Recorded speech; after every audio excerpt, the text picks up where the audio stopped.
રાજ્યમાં છેલ્લા કેટલાય દિવસથી ક્યાંય વીજ પોલ બાબતે તો ક્યાંય પાઇપલાઇન બાબતે ખેડૂતો અલગ અલગ જગ્યાએ આંદોલન કરી રહ્યા છે। સાણંદ હોય, જેતપુર હોય કે પછી રાજ્યના અલગ અલગ ભાગો હોય, ત્યાં ખેડૂતો પોતાની નારાજગી દર્શાવી રહ્યા છે કે તેમના ખેતરોની અંદર વીજ પોલ કે પાઇપલાઇન નાખવામાં આવી રહી છે।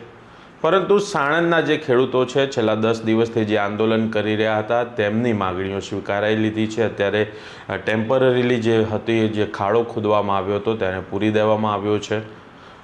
સાણંદના ધારાસભ્ય કનુ પટેલે જે આંદોલન થઈ રહ્યું હતું એ ઘટના સ્થળ પર જવું પડ્યું અને ત્યાં ખેડૂતો સાથે વાતચીત કરવી પડી। પરંતુ આ સમગ્ર ઘટના બાબતે શા માટે ધારાસભ્યએ નમવું પડ્યું, ધારાસભ્યએ કમ્યુનિકેશન કરવું પડ્યું, એનું સૌથી ઉત્તમ ઉદાહરણ છે કે આ જે આંદોલન હતું તે ખેડૂતો જ લીડ કરી રહ્યા હતા।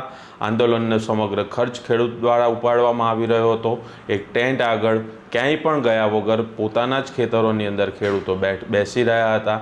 પોતાની માગણીઓને લઈને એકદમ અડગ રીતે પોતાના ખેતરની અંદર માંગ કરી રહ્યા હતા। અલગ અલગ રીતે ફક્ત ભાષણો નહીં, પરંતુ ભજનો દ્વારા કે બીજા બધા ગીતો દ્વારા તેમણે એક આડકતરી રીતે પોતાનો વિરોધ નોંધાવ્યો અને ત્યારબાદ વારંવાર બધા જ મીડિયાએ એ મોટા ભાગે કવર કર્યું પણ નહોતું, છતાં આ જે ખેડૂતો છે પોતે અડગ રહ્યા। તેના કારણે ધારાસભ્યએ નમવું પડ્યું, કારણ કે આની અંદર કોઈ રાજકીય બીજા જે લોકો હતા તેમની સંડોવણી નહોતી। અને પાછું આંદોલનમાં એવું પણ નહોતું કે કોઈ રાજકીય નેતા આવે તો તેના પર પ્રતિબંધ હતો।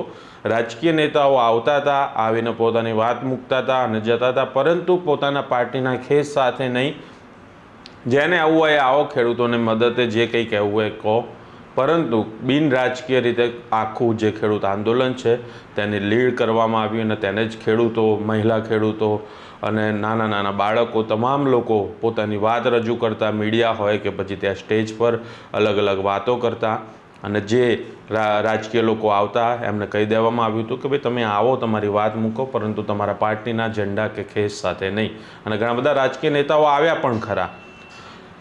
આંદોલનોમાં થાય છે શું, ઘણી બધી જગ્યાએ એવું થાય છે કે જે આંદોલન છે ખેડૂતોની સાથે સાથે રાજકીય લોકો જ્યારે લીડ કરતા હોય છે, ત્યારે સરકારને જ્યારે રજૂઆત કરવાની વાત હોય છે કે આ પ્રકારની જે પરિસ્થિતિ થઈ રહી છે તે અમારે ત્યાં પરિસ્થિતિ ન થવી જોઈએ, આ બાબતને જ્યારે રજૂઆત કરવામાં આવતી હોય છે ત્યારે ઘણા બધા રાજકીય લોકો જ આ જે આંદોલનોને લીડ કરતા હોય છે। તેને કારણે એવું પણ બનતું હોય છે કે જ્યારે કમ્યુનિકેશનનો વારો આવે ત્યારે ખેડૂતો પાછળ રહી જતા હોય છે। સ્વાભાવિક રીતે કોઈ પણ વ્યક્તિએ આંદોલન લીડ કરવું જ રહે, પરંતુ જ્યારે જેમ સાણંદમાં થયું તે રીતે જ્યારે કોઈ વાતને, જે તમારી માંગણીઓ છે તેની સ્વીકારવાની વાત હોય ને તેની રજૂઆત કરવાની વાત હોય, ત્યારે એક કમ્યુનિકેશન ખૂબ જ આવશ્યક થઈ જતું હોય છે। અત્યારે હાલ પણ એવા પણ સમાચાર મળી રહ્યા છે, એક લેટર પણ હતો જેની અંદર કહેવામાં આવ્યું છે કે આપણા ગુજરાતના જે સચિવ છે તેમના દ્વારા કહેવામાં આવ્યું છે કે ખેડૂતોની માગ છે જે તેને સ્વીકારવા માટે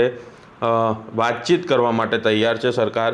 આશીષ વાળા, સંયુક્ત સચિવ પાવર, જેમનો એ લેટર હતો અને ખેડૂત સમિતિ જેતપરને આ રજૂઆત કરવાની સંદર્ભે વાત કરવાની હતી અને એની અંદર એમણે જે વીજ પોલના થાંભલા ખેતરોમાં નાખવામાં આવ્યા છે એ બાબતે ખેડૂતોના એક ડેલિગેશન સાથે વાતચીત કરવા માટે જ્યારે સરકાર તૈયાર છે, તો ત્યારે ખેડૂતોએ અચૂક વાતચીત કરવી જોઈએ, પોતાની માગણીઓ જે છે તેમની સમક્ષ મૂકવી જોઈએ અને પછી સરકાર શું કહે છે એ ચોક્કસ આપણે પછી એના પર નિર્ણય લેવો જોઈએ। ખેડૂતોએ ભેગા થઈને નક્કી કરવું જોઈએ કે પરંતુ જ્યારે કોઈ ખેડૂત આંદોલન હોય, કોઈ પણ આંદોલન હોય, તેની શરૂઆત જ્યારે થતી હોય છે ત્યારે કોઈ માંગણીઓ, 5 માંગણીઓ, 10 માંગણીઓ સાથે થતી હોય છે કે આ કારણથી આપણે આંદોલન કરી રહ્યા છે। પરંતુ જ્યારે જેમ સાણંદની અંદર કનુ પટેલે આવીને કહ્યું કે ભાઈ હા, અમે અત્યારે હાલ તમારું જે કામ છે એને સ્થગિત કરી રહ્યા છીએ, એ પ્રકારે જ્યારે કોઈ માગણીઓને સ્વીકારવામાં આવે અથવા તેના પર વાટાઘાટ કરવામાં આવે ત્યારે ખેડૂતોએ સમજવું જોઈએ કે જે આપણો જે ઉદ્દેશ હતો ખેડૂત આંદોલનનો, એને લઈને જ્યારે એનો કોઈ નિવેડો નીકળતો હોય ત્યારે જે કમ્યુનિકેશન છે એ રસ્તો ખુલ્લો રાખવો જોઈએ અને એમનો ફાયદો જો એની અંદર હોય તો ચોક્કસ એ કોઈ પણ વ્યક્તિ હોય તેમની સાથે વાતચીત કરીને એનું જે નિરાકરણ આવતું હોય તો નિરાકરણ જ છેલ્લો સૌથી સફળ રસ્તો છે કોઈ આંદોલનનો। તો તે માટે આંદોલનની અંદર જો વાતચીત કરવાનો એક રસ્તો નવો ખુલતો હોય તો ખેડૂતોએ ચોક્કસ વાતચીત કરવી જ જોઈએ। અને જો બી કોઈ રાજકીય લોકો રોકતા હોય તો, કારણ કે રાજકીય લોકો તો આજે આ પાર્ટીમાં છે, કાલે બીજી પાર્ટીમાં જવાના અને એ એમનો રાજકીય રોટલો શેકતા રહેવાના. એ પક્ષ હોય કે વિપક્ષ હોય, કોઈ પણ પાર્ટી હોય, પરંતુ ખેડૂતોએ એ ન ભૂલવું જોઈએ કે તેમની માંગણીઓ શું હતી અને તેમને છેલ્લે શું જોઈતું હતું.